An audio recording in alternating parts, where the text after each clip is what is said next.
Only 1.2 का question number 4 ध्यान से देखिए।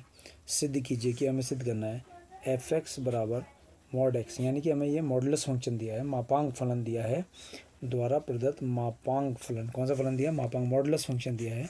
और मैपिंग हो रही है यहाँ पर F colon R mapping R, यानी कि रियल नंबर्स के सेट की रियल नंबर्स के सेट के साथ मैपिंग हो रही है। ना तो हमें सिद्ध करना है कि ना तो ये इंजेक्टिव यानी कि 1 to 1 है, और ना ही आच्छादक यानी कि ऑन टू है। ठीक है। और आप जानते हैं कि मॉड एक्स जो है वो बराबर एक्स के होता है कब? यदि एक्स जो है या तो पॉजिटिव हो या ज़ीरो। मॉड एक्स का मान 11th में पढ़ा है तुमने कि एक्स के बराबर होता है कब? यदि एक्स पॉजिटिव है या ग्रेटर या ज़ीरो के इक्वल है। तथा मॉड एक्स जो है किसके बराबर होता है? नेगेटिव एक्स होता है। कब होता है? जब एक्स की वैल्यू नेगेटिव होती है। ठीक है। तो इसका मतलब हमें क्या पता है कि F x is equal two plus x कब होगा? कि जब एक्स क्या या तो ज़ीरो से बड़ा होगा यानी कि पॉजिटिव होगा, या ज़ीरो के बराबर होगा। और एफ एक्स की वैल्यू माइनस एक्स कब होगी? व्हेन एक्स इज़ नेगेटिव, यानी कि जब एक्स का मान ज़ीरो से छोटा होगा। When x is less than zero, then the value of f x is negative x minus x. और when x is greater than equal to zero और equal to zero, then f x is equal to positive x plus x. ठीक है। और यहाँ हमारा प्रांत आप देख रहे हैं आर है, और सह प्रांत कितना है? आर। तो प्रांत यानी कि डोमेन बराबर आर। आप सब जानते हैं कि डोमेन में आर में कौन से एलिमेंट होते हैं? 0 + 1 + 2 और -1 -2 and so on, -1/2 -1/3 and so on, इधर भी एंड सो ऑन, +1/2 और +1/3 इधर भी एंड सो ऑन, इधर भी एंड सो ऑन। तो ये हमारे क्या होता है? प्रांत है हमारे पास। और हमारा कोडोमेन यानी कि सह प्रांत जो है वो भी सेम यही है, तो लिखने की ज़रूरत नहीं है। अब आपके पास जो फंक्शन है उसको लिखिए। देखिए एफ एक्स बराबर मॉड एक्स। अब ध्यान से देखना आप, F1 की वैल्यू, तो F1 की वैल्यू मॉड 1, तो ये पॉजिटिव वैल्यू है, ग्रेटर देन जीरो वैल्यू है, तो +1 हो गया। F2 की वैल्यू मॉड 2, तो ये 2 भी ग्रेटर देन जीरो यानी कि पॉजिटिव है, तो 2 हो गया। अब ध्यान से देखो F-1 की वैल्यू मॉड -1, तो ये लेस देन जीरो वैल्यू है, तो ये क्या हो जाएगी? +1। ये क्या हो गई? +1। अब कैसे हुई +1? यहाँ समझ लीजिए इसको। देखिए F x is equal to mod x, और मॉड एक्स की वैल्यू क्या है? -x है। कब है -x? जब x लेस देन जीरो है। तो यहाँ पर मैंने लिखा F-1, तो -1 क्या है? लेस देन जीरो है, तो माइनस, यहाँ देखिए ध्यान से, माइनस का x है, माइनस और माइनस का 1, कैसे हो गए? +1। तो इस प्रकार F-1 की वैल्यू +1 होती है। ठीक है। F-1 की वैल्यू +1। F-2 की वैल्यू क्या हो गई? Mod -2 which is also less than zero. ये भी क्या है? लेस देन जीरो है, यानी कि जीरो से छोटी है।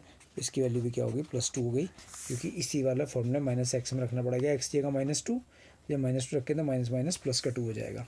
तो आपने क्या देखा? 1 की इमेज 1 की इमेज कितनी दिख रही है आपको? 1 दिख रही होगी। 2 की इमेज 2, और -1 की इमेज भी 1, यानी कि 1 की इमेज भी 1 और -1 की भी 1, और 2 की इमेज भी 2 और -2 की भी 2।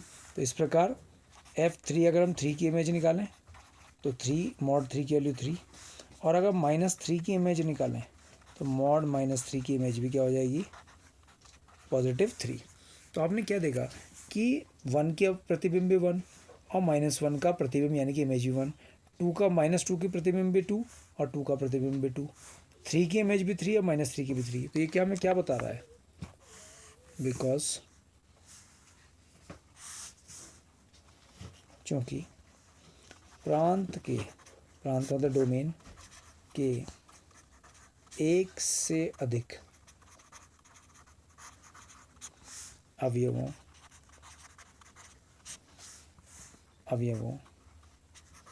का सह प्रांत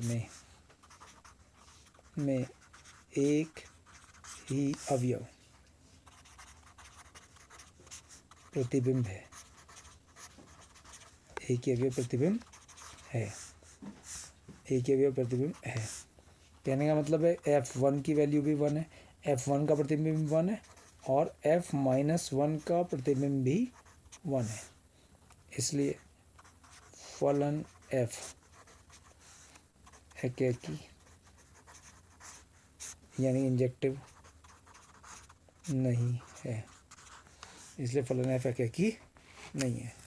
अब ध्यान दो अच्छा तक के लिए। अब देखिए आप इमेज जो आ रही है ये 1 भी पॉजिटिव, 2 भी पॉजिटिव, 1 भी पॉजिटिव, 2 भी पॉजिटिव, 3 भी पॉजिटिव, 3 भी पॉजिटिव। तो आप देख रहे हो कि इमेज नेगेटिव नहीं आ रही है, प्रतिबिंब कैसे नहीं आ रहे हैं, नेगेटिव नहीं आ रहे हैं। तो सहप्रांत में तो हमारे जो सहप्रांत है, जो प्रांत है वही है, तो सारी इमेज पॉजिटिव बन रही है, यानी कि धनात्मक पूर्णांक बन रहे हैं और धनात्मक परिमेय संख्याएं बन रही हैं। और ये तो बन ही नहीं रहे हैं, कौन, ऋणात्मक पूर्णांक और ऋणात्मक परिमेय संख्याएं क्या नहीं बनी, इमेज नहीं बनी। तो इसका मतलब वो कोडोमेन के बराबर नहीं हुआ, चूँकि सहप्रांत के बहुत से अवयव, अब बहुत से अवयव कौन कौन, बहुत से अवयव कौन कौन, सभी ऋणात्मक पूर्णांक, सभी ऋणात्मक पूर्णांक तथा सभी ऋणात्मक परिमेय संख्याएं। तो हमने क्या लिखा था, सहप्रांत के बहुत से अवयव, कोडोमेन के बहुत से अवयव, ये वाले प्रांत के किसी भी